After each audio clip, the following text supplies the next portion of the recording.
Kentucky. My dad was a cabinet maker when I was a little kid.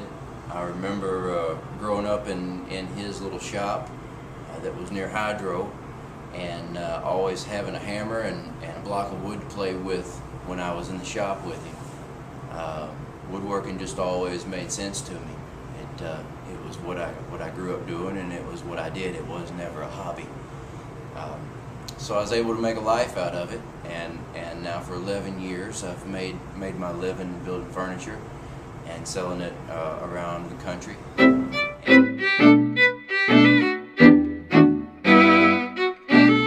I never knew what to call myself for years, craftsman or a woodworker, a furniture maker. After my work started getting some publicity, it turns out I'm an artist, but I would have never known that on my own. It's kind of odd to have to be creative on demand every day, but it's kind of like you get into the mode where you can create and be original and get into that art world. So now I'm in competition with all sort of visual artists with the awards that I get, and so I'm pretty sure that now my work has moved into the realm of studio art. I'm untrained as a woodworker as far as any sort of formal education. To me, furniture making has always been just what I can do. The designs just pop in my head, and I sketch them out on paper, usually late at night, get up the next morning to see what I've drawn, and then set about the task of executing that piece the best way possible. Since most of my work is one of a kind, it's like I'm constantly building prototypes, except the prototypes have to be perfect. Like I said, I don't copy anyone's work. I might use joinery techniques that another woodworker used, or might be inspired by something they built.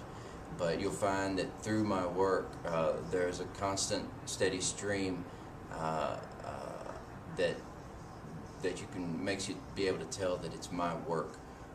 And that each piece has some thread going through it. Maybe it's a set of curves I use, or maybe it's the way I treat the edge of a table.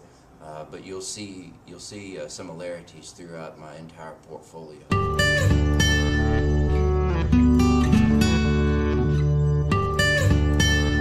Once upon a time in America, most everything was made by hand and was quality and was built to last for several generations.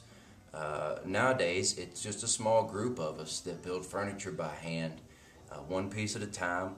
My work is meant to last for several generations. You know, if you go and look at really high quality antiques that have been around for 300 or 400 years, then you see that there's a difference. There's a real difference in hand-cut joinery and in attention to detail, selecting really great lumber to do the project with.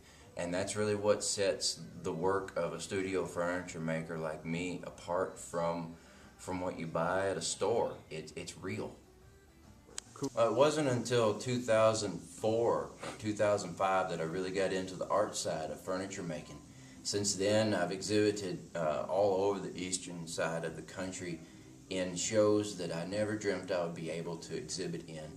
I remember going to high-end craft and art shows before I was in this business, and wondering, how do these people get from their shop at home to showing at these places? And now I've been able to show at those sites and really gain awards at most of those shows. The most recent and my most proud moment was winning an Al Smith Fellowship from the Kentucky Arts Council. Because that's an award where you're up against all visual artists in the state, and you only have opportunity to win every 2 years. So to receive recognition when I spend about 90% of my life alone here in this shop was very fulfilling, and also allowed me to get some really cool new equipment.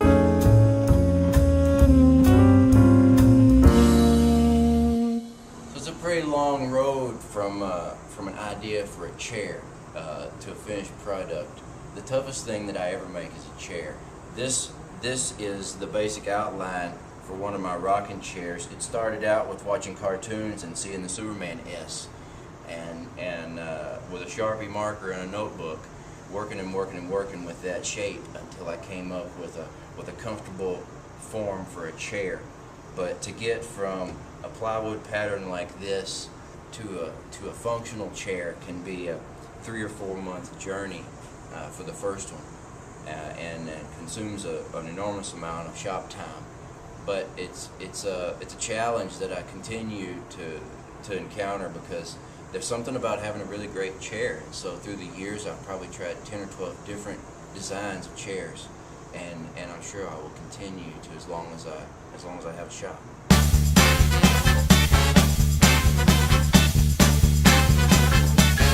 So for about 15 years now, I've been a singer-songwriter. It's funny, I always explain to people that writing a song is just like designing a piece of furniture. You start with a little nugget of inspiration, and you build from that.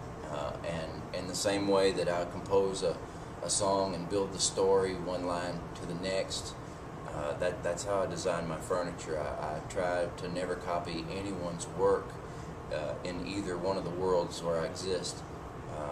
But it's an excellent opportunity for music to be original and to tell your story, and I always feel like my furniture tells a story too.